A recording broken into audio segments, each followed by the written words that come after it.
The disparity between the rich and the poor has been growing in recent years. The affluent are becoming increasingly prosperous, while those in need struggle to meet basic necessities like food and housing. Often, the rich and the poor adopt very distinct approaches in their activities and in the way they view the world. Let's explore 7 aspects in which low-income individuals tend to act differently compared to the wealthy. Before we begin, please like the video and consider subscribing to our channel so you don't miss more fascinating content like this. Let's get started. Number 1. The poor often spend a lot of their time consuming media, sometimes as a way to escape reality. A significant distinction between the lifestyles of the rich and the poor is how they use their time. Individuals facing financial difficulties may spend hours on unproductive activities, such as scrolling through social media feeds or being glued to the television. While most engage in passive entertainment, the wealthy strive to be active participants, seeking to appear on TV rather than just watching it. While many consume content, the affluent invest their time in creating it. Although keeping up with the latest celebrity dramas or internet gossip can be fun for a while, it doesn't bring long-term benefits. In fact, it merely contributes to the wealth of media companies. Not all media is negative. Some can educate or simplify life. It's perfectly acceptable to watch shows on YouTube or other online platforms to relax and take a break. However, if you find yourself glued to the screen all the time, it might indicate that you are not satisfied with your life and are using TV or YouTube as a form of escape. When you spend too much time on activities like watching TV or scrolling through social media, it can become a problem if it hinders your personal growth or understanding of why you feel unhappy. Wealthy and successful people tend to focus on improving at something, achieving their goals, and solving problems before relaxing and having fun. If there's time left over, they might allow themselves a bit of entertainment. As mentioned, there's nothing wrong with enjoying occasional entertainment, but for them, it's just a source of fun and not an escape from reality. Think about it. Have you ever imagined unraveling the secrets of the brightest minds in the world with no effort? It may sound fascinating. If you need any adjustments or further help, let me know. Do you spend more time watching TV, YouTube, or social media compared to the time you dedicate to working on your goals? Low-income people often spend their time consuming, while high-income individuals use their time creating. Money has a different meaning for the rich and the poor. The wealthy typically invest their money to grow their fortunes, while the poor use money to survive. Reflect on this. Individuals with limited resources need to work to secure their livelihoods and acquire goods that others have developed. Those with fewer resources may strive to obtain desired items like new sneakers, a 4K TV, car upgrades, or vacations, but often lack sufficient time to start their own businesses or create products for others. In contrast, the rich tend to spend most of their time creating goods or experiences for others to enjoy. Consider this. Actors produce the TV shows you watch, YouTube creators make the videos you enjoy, and entrepreneurs develop products that people want to buy. They invest a lot of time in this process, while the poor often adopt a consumer mindset. The rich, on the other hand, embrace a creative mindset. The positive aspect is that most people have the potential to become creators. So ask yourself, what can you create right now? Low-income individuals also waste a lot of time trying to save small amounts, while the rich focus on higher value activities. People with fewer resources may spend hours trying to save minimal amounts. Saving money is undoubtedly beneficial, but think about this. Have you ever seen someone spend an entire day, like 7 or 8 hours, just to save 37 reais at the supermarket? That's only 4 reais and 60 centavos per hour. They could simply spend the 37 reais and do their shopping in an hour, using the extra hours to do something that could generate more income in the future. Some people invest a lot of time mowing their own lawns to save 2 reais, when they could hire a young person to do it. However, they don't realize that this time could be better spent on more valuable tasks. Those with fewer resources often dedicate too much time to activities that don't yield significant returns. In contrast, the rich are more inclined to pay someone to do these tasks or invest more money to save time. This frees them to focus on activities that may result in greater long-term earnings. The rich often say, "Why do a job that pays 10 Rs an hour when you can spend your time on something that pays 1,000 Rs an hour?" Why is it essential to use your time wisely? The wealthy understand that their time is precious and only engage in activities that will provide a significant financial return relative to the time invested. In fact, while money can be recovered, time cannot be replenished. For the wealthy, time holds much more value than money. The poor tend to save money and let it stagnate, while the rich choose to invest. To clarify, saving money is still positive, and it's always smart to set aside a portion. However, the crucial difference lies in how people perceive and utilize their savings. Many people save money for future purchases, or simply leave it sitting in a bank account without any movement. Money that remains inactive loses value over time. Imagine this. You receive 1 million Rs from a distant relative you barely knew. Initially, you might be very happy to have such a large sum. However, there's one condition. You cannot use it. You must save it all. Given this restriction, does the money truly have meaning for you? Probably not, as it serves no purpose and does not contribute to your life's development. Saving money without a goal and letting it sit in a bank account does not create value. Moreover, with inflation, inactive money loses value over time. So, what is the strategy of the wealthy? They make money work for them. They assign a purpose to their money. This concept reflects the idea of making money act in your favor. While saving is positive, investing wisely is even better. Many might argue, "I don't want to risk losing my money." That's why I say the best investment you can make is in yourself. Investing in education to acquire financial knowledge is the most valuable investment with the greatest return. I want to emphasize that I am a strong advocate for the importance of saving and that everyone should prioritize it. Number 5. Most people have a single source of income, while the wealthy have multiple.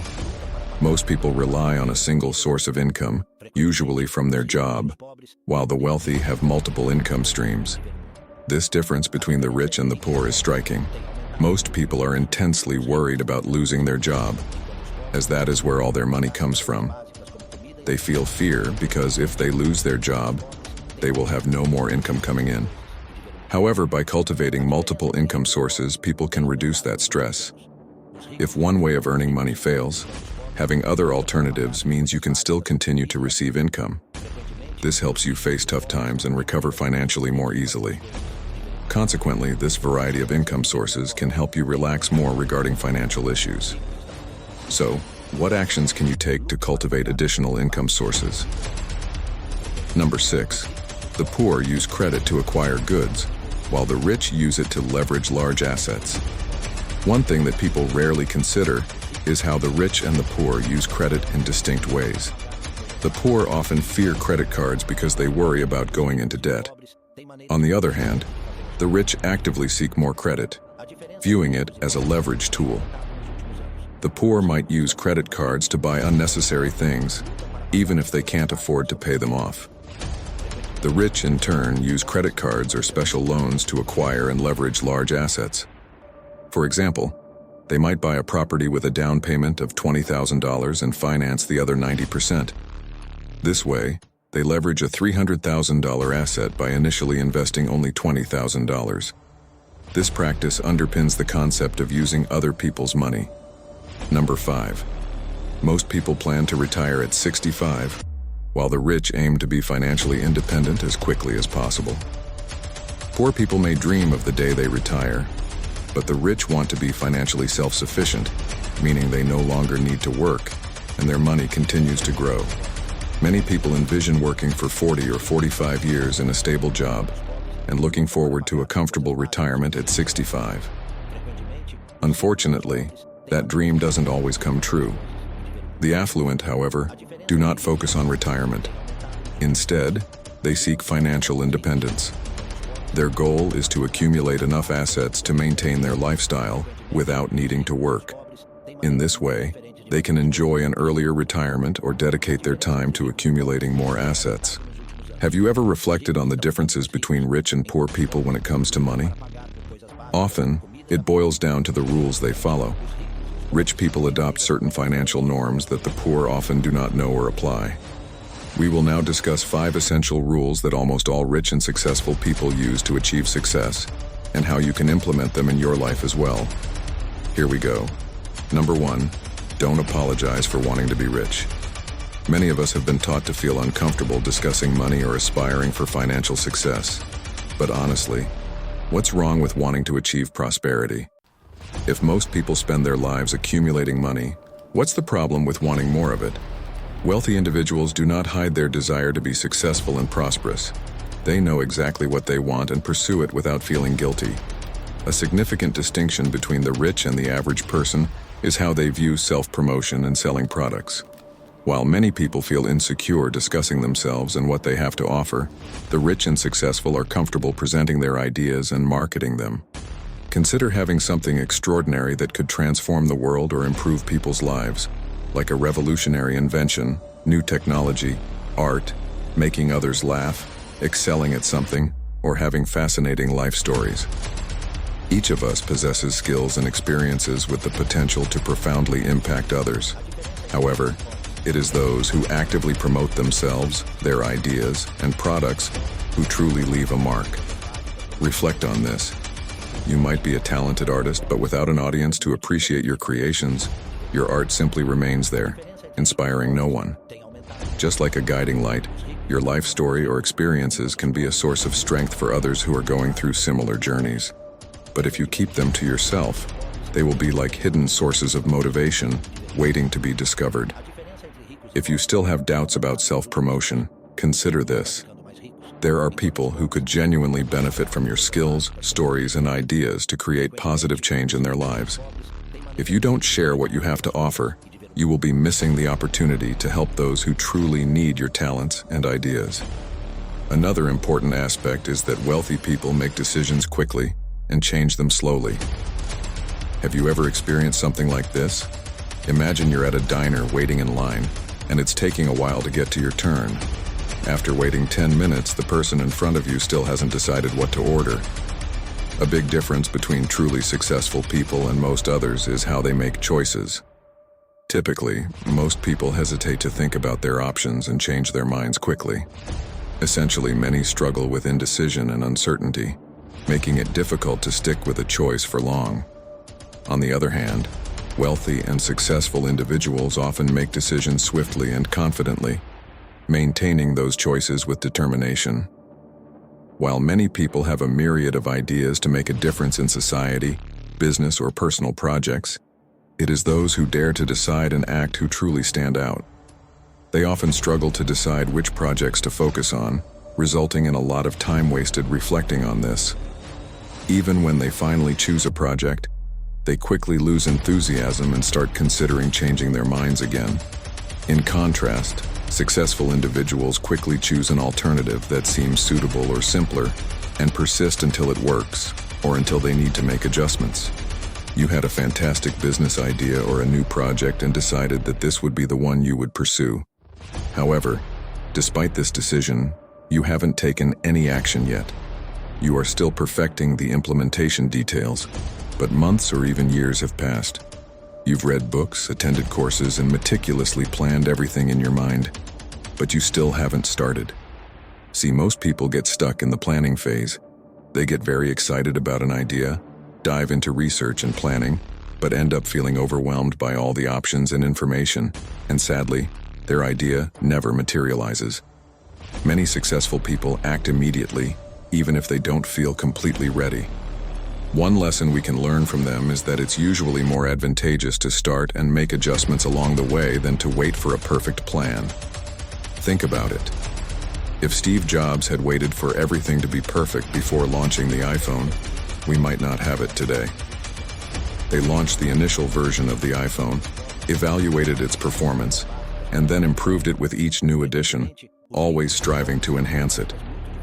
When you start something new, like a project, venture, or habit, what really happens is often different from what you imagined at the beginning. This means that the perfect plan you had may no longer be useful. It's more efficient to start, make mistakes, correct them, and adjust your strategy, rather than getting stuck in endless planning. Thinking this way is essential to avoid falling into the trap of perfection. Here are some ways to do this. First, fully commit to achieving your goal.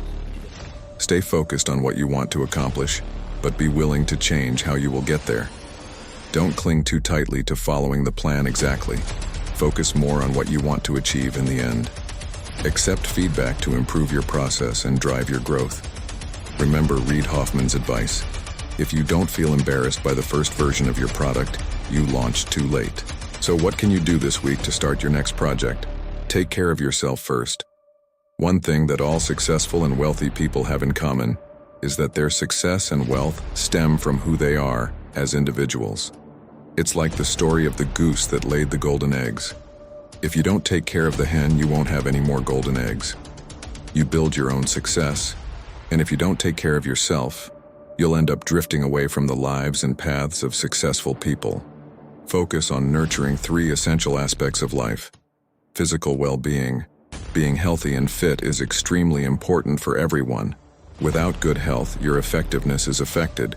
Even great success and wealth mean nothing if you don't have the energy to enjoy them. Personal development. If you look closely, you'll notice that almost all prosperous and wealthy people dedicate time to improving different areas of their lives.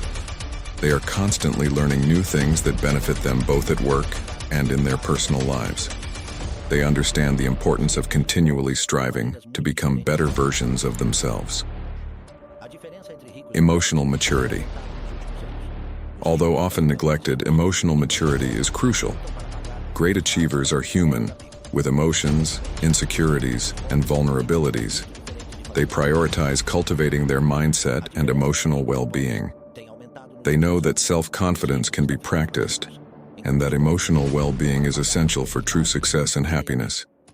If you don't take care of your emotions, you won't be able to truly build a successful and fulfilling life. That wraps up today's video. I hope it was informative and helpful for you. If you found it valuable, please give it a like. I appreciate your feedback, so feel free to share your thoughts in the comments section below. Lastly, remember to subscribe for upcoming videos and turn on notifications so you don't miss any future content. Thank you for watching, and see you next time.